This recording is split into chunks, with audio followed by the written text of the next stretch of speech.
چې مې ستا نصیب ونه سو. پلونه و پر خټو تللي و تر ډېره غځېدلي، که غونډۍ که غر که ونې، باران هر څه و پرې وړلي. لمر د ورځو له پلونه خپلې وړانګې وې ایستلې، زه هم تلم پر هغو پلونو وم اخیستی ستا یادونو. مازدیګر سړه هوا وه، لوی جهان لویه فضا وه، تلم د هغې ونې لور ته چې زما پکې سودا وه. ته راغلې وې بیا تللې، د نصیب عمره جفا وه، ستا د پلو نښې وې ډېرې، وې پر ونه راچاپېرې. په غمونو کې اسیر سوم، بس اخته د ځان په ویر سوم، ستا د بیا راتلو په هیله هر پلو ته تم و ځیر سوم. ستا د لاس خط مې پیدا کړ، خوار ملنګ ومه امیر سوم.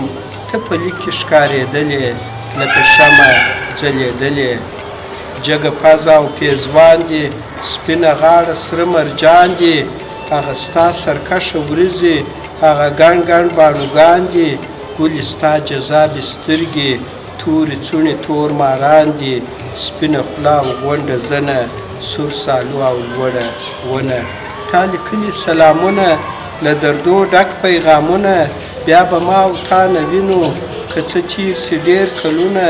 چې مې ستا نصیب ونه سو، اوبو یوړه زما خیالونه. زه یې ورکړم په بدله کې، زه یې ورکړلم ودېږم، یم د بل کلي ستنېږم. په تېر کال کې یو سړی و، په ښایست لکه غمی و، زما د ورور په لاس مړ سوی، بې ګناه هغه زلمی و. زما نصیب او قسمت ګوره، بس زما خراب تندی و. زه یې ورکړم په بدله کې، د سپین ږیرو په جرګه کې. د هغه سړي و ورور ته، یو بوډا غوندې مختور ته، ربه زما نو څه ګناه وه چې په ژوند ځمه وګور ته. یو انسان راپورته نه سو چې یو غږ د حق دې پورته.